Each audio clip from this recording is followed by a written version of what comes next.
Hello, I'm Kevin Gard, clinical professor in the Department of Physical Therapy and Rehabilitation Sciences and director of the Doctor of Physical Therapy program. I'm also an alum of Drexel University. I graduated in 1992 from the physical therapy program back when it was Hahnemann University. I'm Robert Maschi. I'm an assistant clinical professor here in the department and also a physical therapist. And we're going to tell you a little bit about the Running Performance and Research Center at Drexel University today. The popularity of running has increased dramatically over the past 10 years. The number of individuals participating in running events of all distances, from the 5K to the marathon, has increased exponentially. Also, the increase in availability of triathlons and adventure runs or mud runs has broadened the appeal to a larger group of runners. The health benefits of running are well established. Running has been recognized for its positive effects on management of weight, blood pressure, and blood glucose levels, and some forms of diabetes. Also for increasing bone density, improving immune system response, and decreasing stress, and improving mood state and overall brain function. The physical and psychological benefits of running do come with some risk. The musculoskeletal injury rate in runners is fairly high. It is reported to be between 50 and 80%, meaning that most runners will have some type of injury that limits their ability to run. This problem has created the need for specialists to provide expert care to runners in order to prevent injury or to rehabilitate runners who are already injured. The Drexel University Running Performance and Research Center was created to address this need. The center includes faculty from several disciplines within the College of Nursing and Health Professions. Physical therapists from the Department of Physical Therapy and Rehabilitation Sciences perform running analysis. This analysis allows the therapist to utilize video cameras and motion analysis software to identify biomechanical issues that may contribute to injury. In addition, the physical therapists perform a comprehensive exam to help identify causes of injury. We also provide physical therapy to injured runners in our outpatient clinics at Parkway Health and Wellness and at Drexel University Recreation Center Physical Therapy Clinic. Biomechanists and researchers here in the college are working on increasing our knowledge about why running injuries occur and how to prevent them.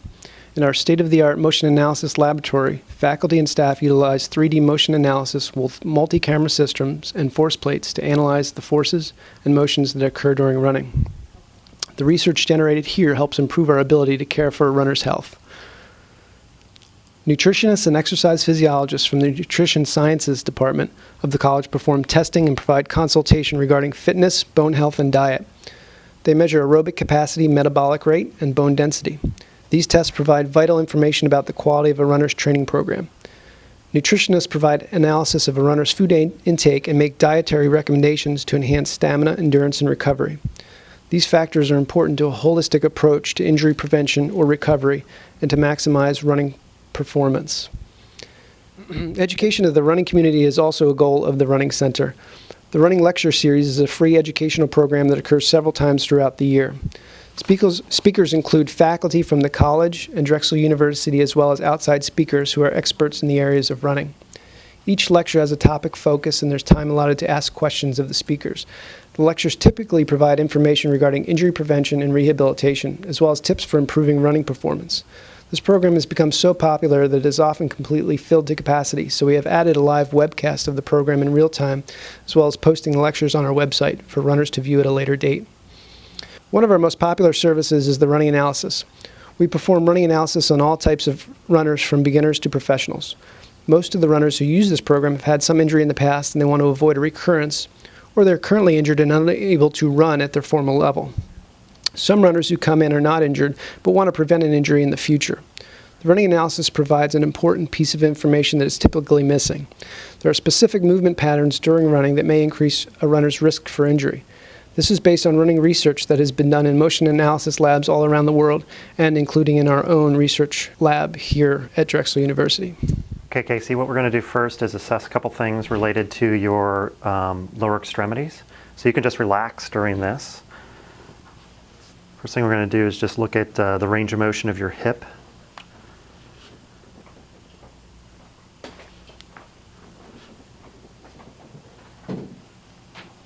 All of that looks good. Let's look on the other side. You let me know if you have any pain with any of these motions.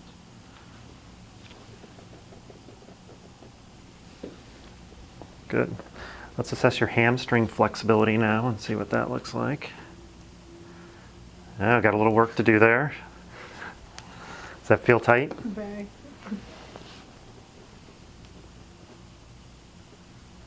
Just because you have some tightness there, that doesn't necessarily mean that that's affecting your running. We'll see if, when we do your analysis, if that relates to any of the biomechanical faults that you might have. Okay. Let's put you on your side.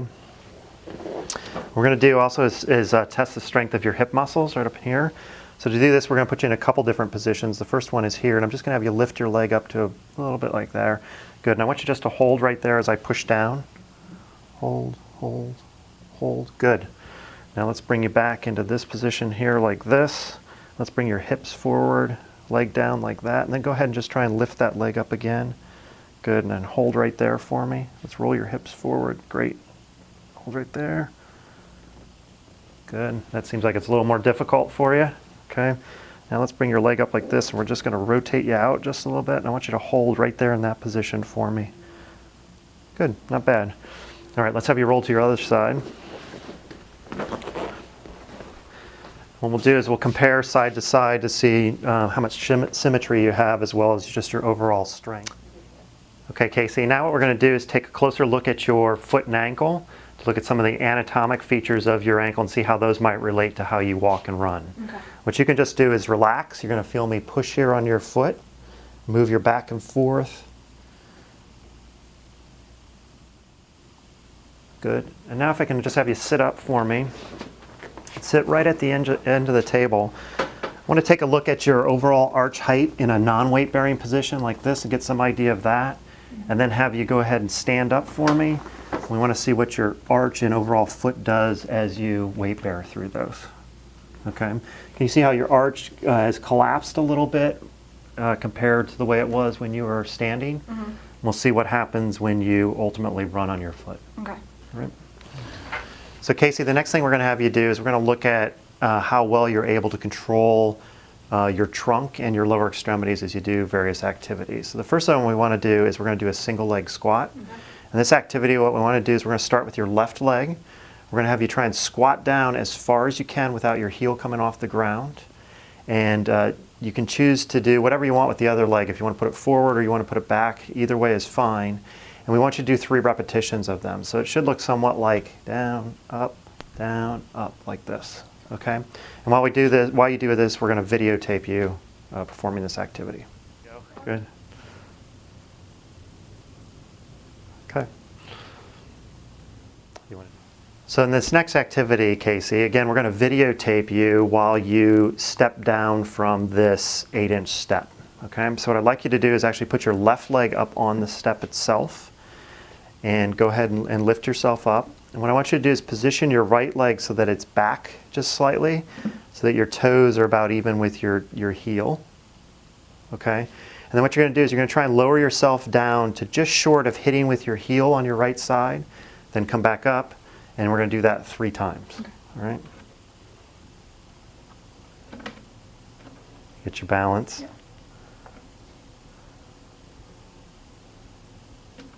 It's okay. Take your time. Okay, Casey, so what we want you to do is get up to a comfortable running pace. And what we're going to do is we're going to collect video from 4 different angles here, so then we can analyze that video with our software system.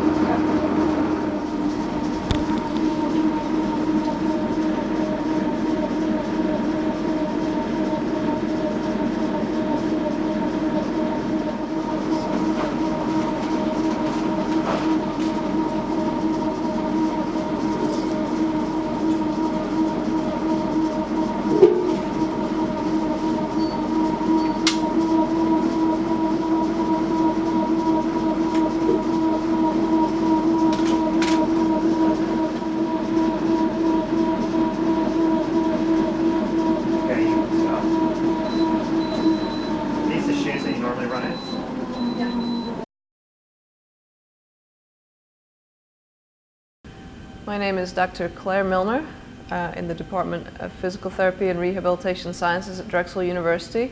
We are currently in the Gait Lab on the 2nd floor of our Parkway building. The Gait Lab uses motion capture technology, the same kind of technology and cameras used in video games, to record in high detail the way that people move as they run and walk and do other types of sporting activities here in the lab. So you can see on the screen here an example of one of our data collections.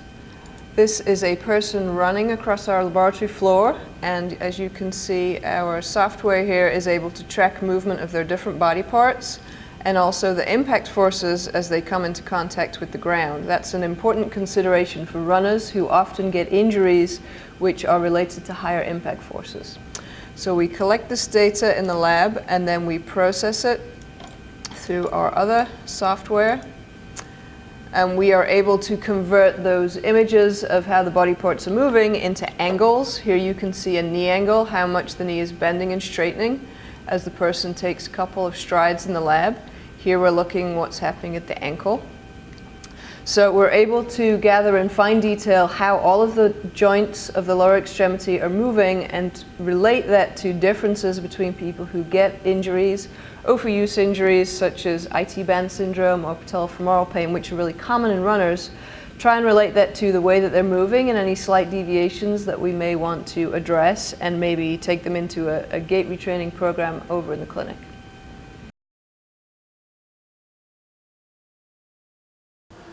Casey, now what we can do is take a look at your videos, and what this software allows us to do is to put these into slow motion and even still some of the portions of the video to really get a good idea of what's going on while you're running and what your running mechanics look like. So from this side view, Casey, if we can advance the video frame by frame to see a couple different things here. Number one, we can see your strike position, so where exactly on your foot where your foot makes contact with the treadmill itself. So you can see at least on your left extremity here in this one image, it looks like you primarily strike right at your heel. And what we'll do obviously is we'll look through the entire video to see if that's a consistent pattern overall. You see on your right side here then too, you do the same thing there. So it looks like, at least in these first few images, that you are primarily a heel striker. The other thing that really stands out to me here, and you can see right here in this picture here, you're striking with your heel and then your knee is relatively straight. And what we know from a lot of the research that's been done, when you have this particular strike pattern with a knee that's straight, the magnitude and the speed at which force goes through your lower extremity as you're running is higher.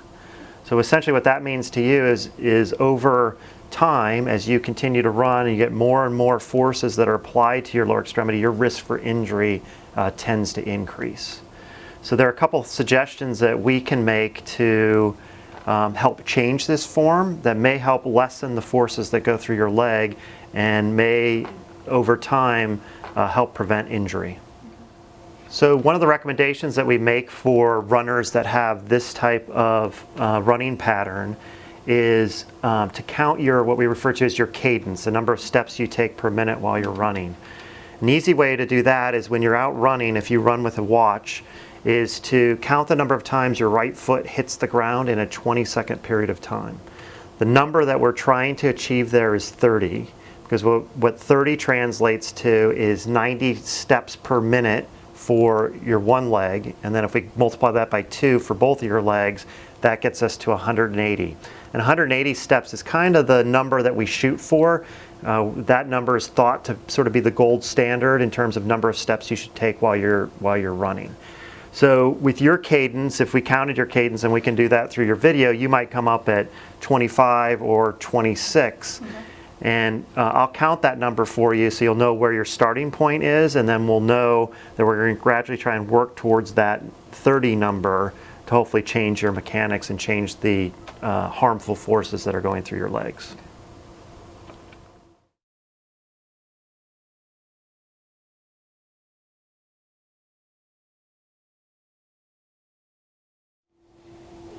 The Drexel University Running Performance and Research Center recently won the Best Affiliate Award 2015 for the best place to fix your running form. For more information about the center or to make an appointment, contact us at the number below or visit our website. Thank you.